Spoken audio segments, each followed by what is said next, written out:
Everyone. Thank you for this opportunity to meet you, sort of one-dimensionally, but anyway, it's great, and I've enjoyed your service so far.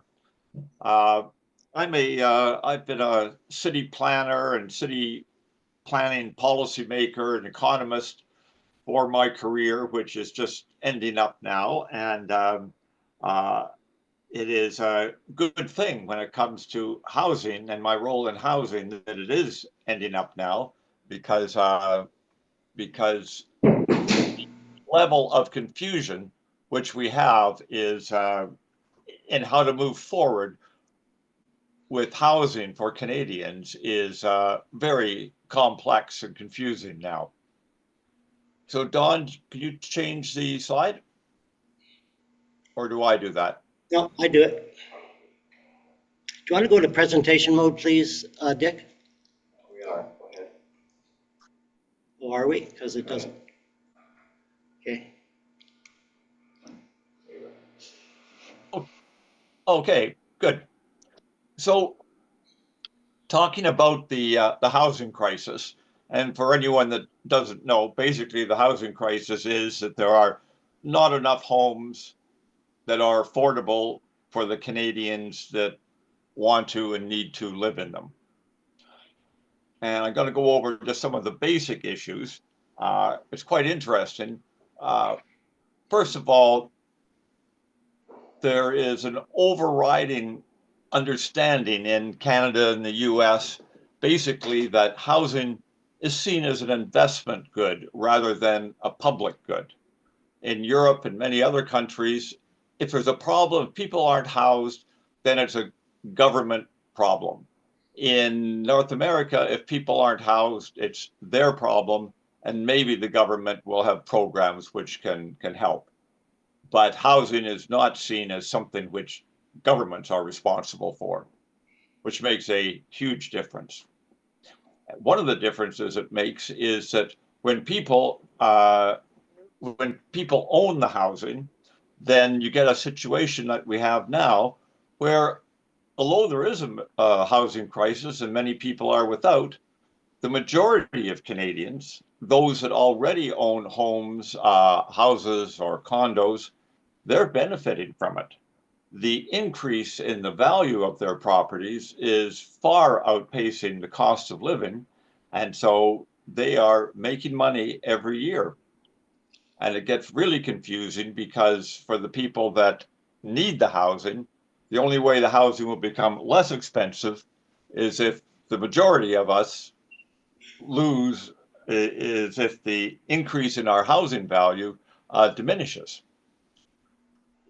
Normally, we count on the law of supply and demand that to modify everything.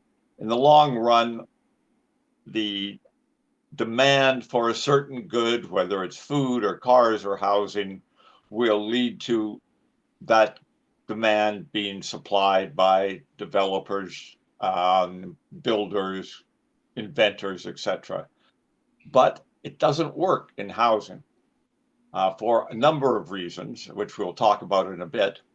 One of them is that the federal government has kept increasing the immigration coming into Canada, and there are good reasons for that. But I believe in the last 2 or 3 years, the growth in population in Canada has almost totally been due to immigration. Don, next slide, please. Okay. There are huge increases in the housing costs in the past 10 or 15 years, and the increase in the costs have been far higher than the increase in the income that most of us are making.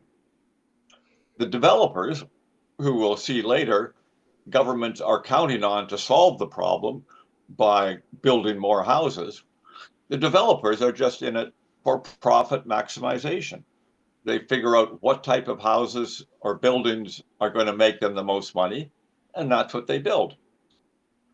If housing next point, if housing costs were actually to fall substantially, like if the houses which you own, all of a sudden there was a 10 or 20% decline in the value of those houses, many municipalities would go broke because they're counting on the taxes from the housing to pay the way for the municipality. So basically, there's not enough housing. Where there is housing, it's in the wrong place, and it's not the right type of housing. Don, thank you. Now, just to give you an idea, like when I talk about housing, first of all, there's different type of housing, as you see here, single detached, semis, row housing. And you'll see later, there are different groups of people. So the housing crisis is not one story, it's about 10 or 15 stories with different people wanting to live in different types of development. So of the 16 million units, housing units in Canada today, over half of them are single detached homes. And those are basically the suburbs surrounding all of the towns and cities. And they've been built since the 1950s when the whole suburban development took off. Interestingly enough, about a third of all of those houses that you see as you drive around, they aren't owned by the people that live in them. They're owned by companies, investors who bought the houses and are renting them out and counting on the increase in housing value to make their money. Also interesting that of the I think 293 members of parliament in Ottawa, over 100 of them own multiple houses or homes which they have invested in to get money, to raise money. So we have over half the houses are single detached, about 15% are semis, row housing, town housing, or suites in a house. So half of them are single detached, 15% are sort of the higher density in built up areas, and then about 30% are apartments of various types. So that's the mix. Now, publicly owned housing, which I'll mention later, is about the only answer to this housing crisis we have. There only are about 24,000 of those units out of 16 million. There only are 24,000 that are actually publicly owned. And unfortunately, as I said, that's the answer. That has to be increased hugely. Thanks, Don. So who is in crisis actually?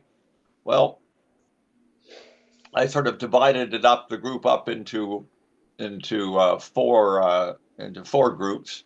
Don. So really, I was thinking this morning that it's really five groups. Group 1A are the people that own single family homes but don't live in them. They just rent them out. Those are the people that are doing very well by this housing crisis. Other middle-aged people like myself, well, not so middle aged, but those people have been, as I said before, making a lot of money through the increase in property values.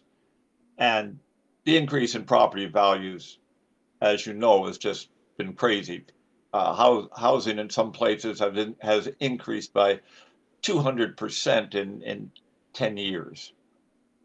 These people, sort of the large group one, are doing very well, and they're going to continue to do well. Prices will go up and down a bit, but they will never really drop. Then we have the young that are starting out. Maybe they've got good jobs or a good job. They want to start a family. They are excited about buying a house so that as they pay their housing money over the years, it will create an investment which will grow with them. Those folks, they're in a crisis. The down payments now are too high. The income and credit demands are too high. You just can't borrow the money without often having family support or some other way of getting your down payment. Usually it takes a decade of savings to afford the down payment. And if you live in Toronto or Vancouver, it's 17 to 23 years of saving at the normal rate of income before you would have a down payment. Those folks are in bad shape. Worse are the younger renters, the ones that are just finishing school and they have an uncertain job future.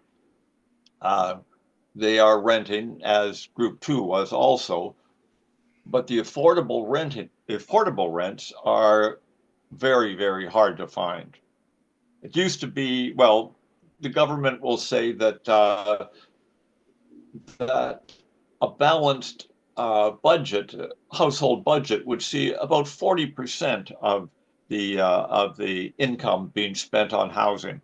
These days, 60% of people's income is being spent on housing. So that 20% difference is not available for all of the other things that one needs to run a home. So Group 3 there will be renting for a long time, as I said, with Group 2, and they likely will never have a house. And then Group 4 are the challenged folks, either by family issues, health, low income, whole plethora of reasons why people can be without hope, without the opportunity to have housing. Very difficult situation. Only can be pulled out of that by public support, public housing. And the private sector has no role with these folks at all. And as we know, a lot of them end up on the street. So those are, a quick profile of the groups that are looking for housing in Canada today. So yes, there definitely is a crisis, and it's worse than most of us know, and it's going to continue.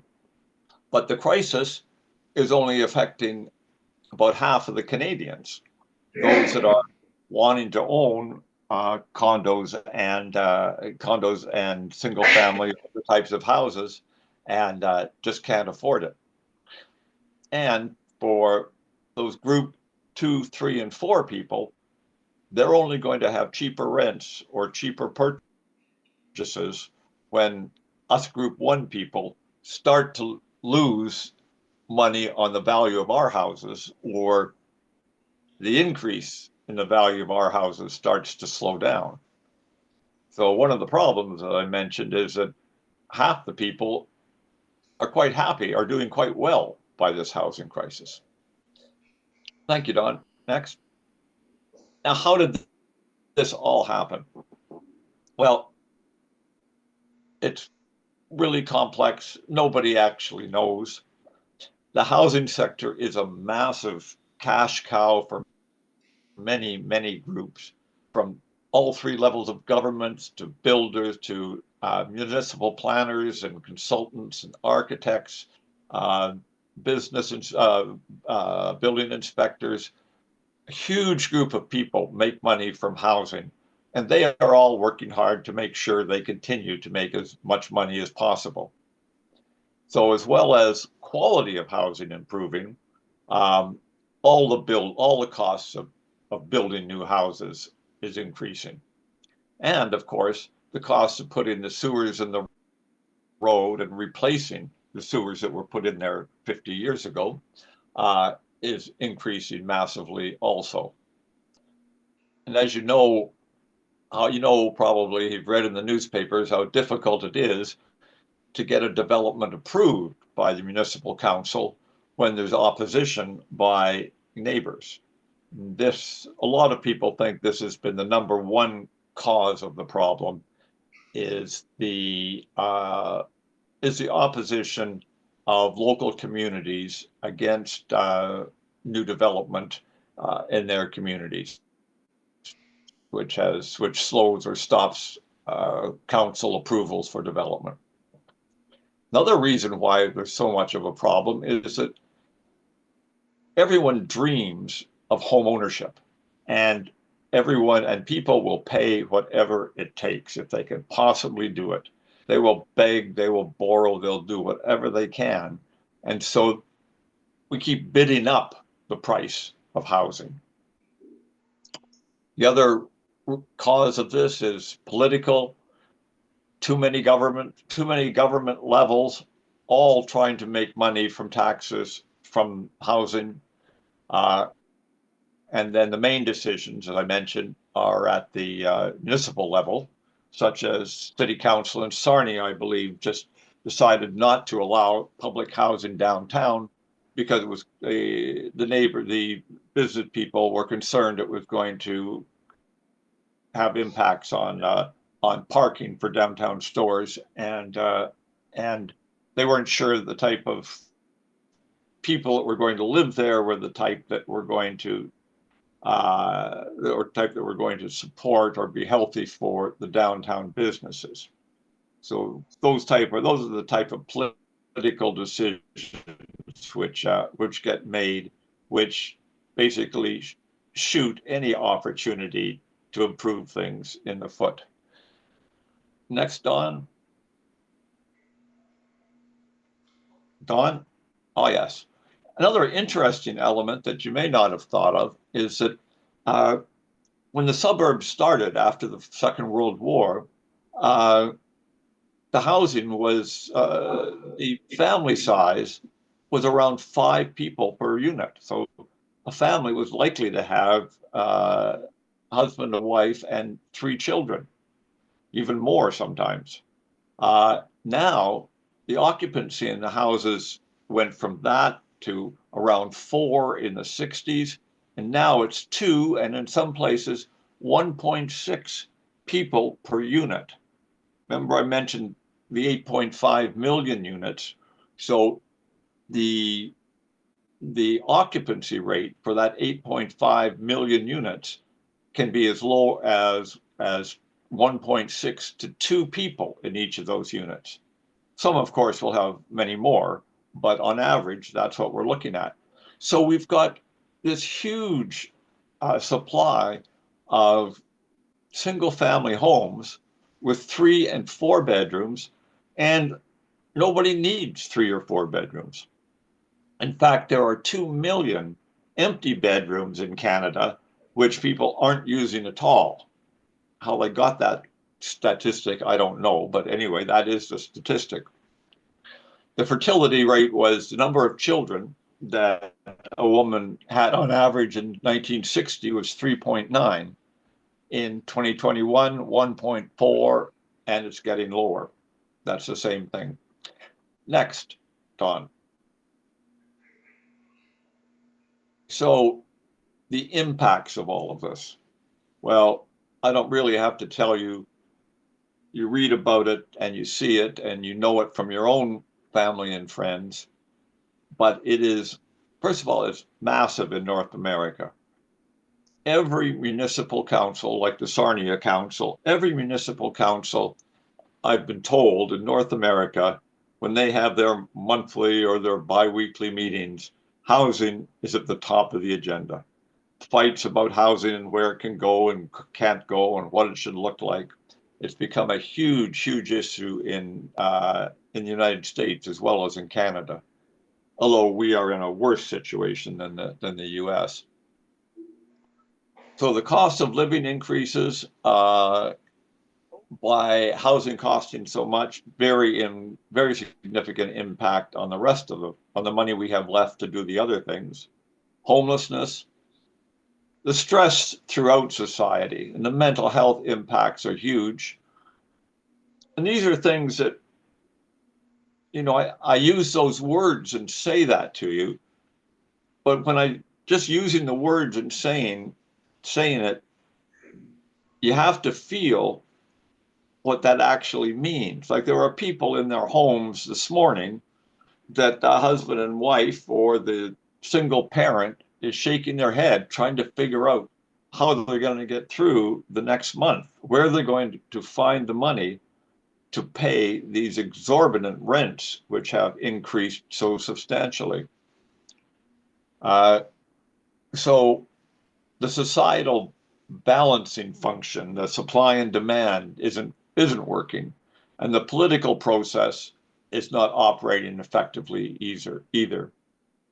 People are leaving large cities and people are moving to the country, to small towns, and they're moving to smaller provinces too, to try and find a place to raise their family. The struggle is happening everywhere. Next, Dawn, please. So, in some ways, good news is that the governments are working very hard to try and find a way to address this situation. As I'll say at the end of this little section, it isn't going to work, but they're working hard at it, and hopefully they will find a way and they will improve it somewhat. So there are a number of financial incentives being provided for developers. Um, they are, which basically are designed to reduce the cost of housing, building the housing. And the hope is that with more housing, the developers will be able to will have to sell the housing at lower costs. Governments are also providing subsidies of various types for low income earners. Um, Government is hoping that interest rates will decline or mortgage rates will decline. They've given the extension to amortization rates for mortgages, as you know, from 25 to 30 years for certain types of mortgages. As I note there, though, if you have an $800,000 home on a 25-year mortgage, it's going to cost you $950 if you take 30 years over 25 years in your amortization. So although you're having a smaller monthly mortgage, in the long run, the house costs more. Also, governments are looking for ways of, and this one would be valuable if they could do it, of forcing owners with multiple units to sell or, well, basically to sell the units. Maybe a maximum of people could own 3 units instead of 5 or 7 or 10. That could be effective. Political efforts being undertaken by governments, and I see this as an urban planner. I see this a lot. Many municipalities have rezoned massive areas of their city or town from single family housing or single detached housing to allow, instead of one unit, one house on a 100 by 100 by one unit on a 50 by 100-foot lot. They now allow 4 units on that lot. So townhousing instead of single detached housing. Now, just because they rezone it doesn't mean anyone's going to build it, but they have done that. Also, municipalities are reducing public input opportunities. They're expediting approvals, and they're ignoring public opposition substantially. Governments are also reducing immigration, as you know, and so that will have an effect also. The one thing they aren't really doing is, they are trying to get affordable housing rules and attempts at rent control, but really there's no money being spent on public housing, or very little, and no controls on ownership. And as far as I could see, the only way we're going to get out of this is with really substantial public investment, government investment in housing. So next, so the future.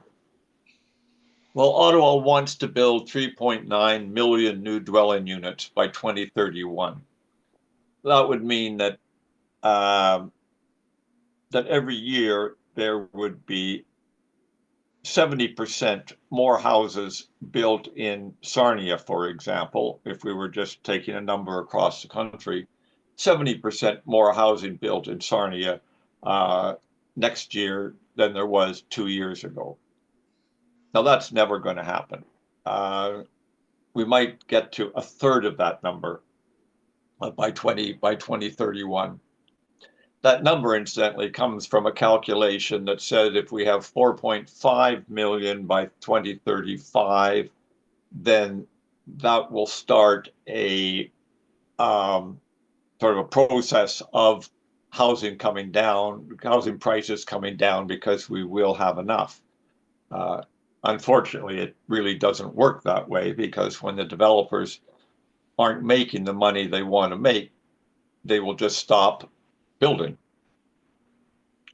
So, but that's one element of what we're looking at in the future. This desire from Ottawa to build so much more housing. There are going to be creative approaches, small homes, new subdivision patterns, all sorts of different ways of accommodating people. You may have read recently, Seattle and a number of other cities are looking at taking some of the offices which are underutilized in the downtowns of these cities and creating sort of co-op housing on these what used to be commercial office floors. In the future, there'll be much less home ownership, much more rental, just a little bit more public housing. There will always be minor price fluctuations, but if you own a house, you're not going to lose. Those single family suburbs that I mentioned before, like any map you look at across Canada, there's a huge yellow area because for some reason us planners show all of the single detached suburbs as yellow. Those areas are going to slowly disappear, and that 50 by 100-foot lot, either the house will be torn down and 2 or 3 or 4 units put on there, or the house will be taken over by 2 or 3 families. Things will change. And unfortunately, the police are going to take care of the encampments, which we have in a lot of municipalities now, in a lot of cities now, where the people without any housing have banded together on parks and such like that. And councils and the public and the police are moving to make that problem go away, not by taking care of the people, but by just making it go away. And I think the final slide, yeah. So basically for Sarnia, you're going to see housing prices will continue to rise slowly. Increased development will occur with typical opposition, as I mentioned in the downtown decision by council. And at least 30% of the new units that are built will be purchased by investors. And the reason they're purchasing them, as I mentioned, is just to harvest the property value gains. Once Trudeau or whoever increases immigration again, things will accelerate a bit more. They'll again accelerate, but it will be a slow acceleration. More rental will be built in Sarnia. And as for you folks individually there, if you own a home or a condo, like, hang on to it. This is like financial advice. Hold on to it and buy more if you can. As far as human advice and what your congregation, for example, stands for in the welcoming presentations that Dawn and you were sharing, if you want to make a better world and a better Sarnia, if you can rent out any space, please do it. If you can find a way to accommodate those who are stretched and stressed on trying to find affordable housing, do what you can. Encourage more development in your community and support any public housing type initiatives that you might hear or you might see. So basically, that's what I want to say. It's a very complex challenge because we have a crisis and half the people are doing well by the crisis. We can't build our way out of it because the people that would build the houses would stop building before we got to a balance. Renters are going to be the ones that carry the load because the rents will continue to increase and for years to come. And as I said, anything that is built, investors are going to be wanting to buy it as much as individuals will be wanting to buy it. So that's my presentation. Anything that can be done to encourage public housing would be great. So thank you very much, everybody. And if you have any questions, just let me know.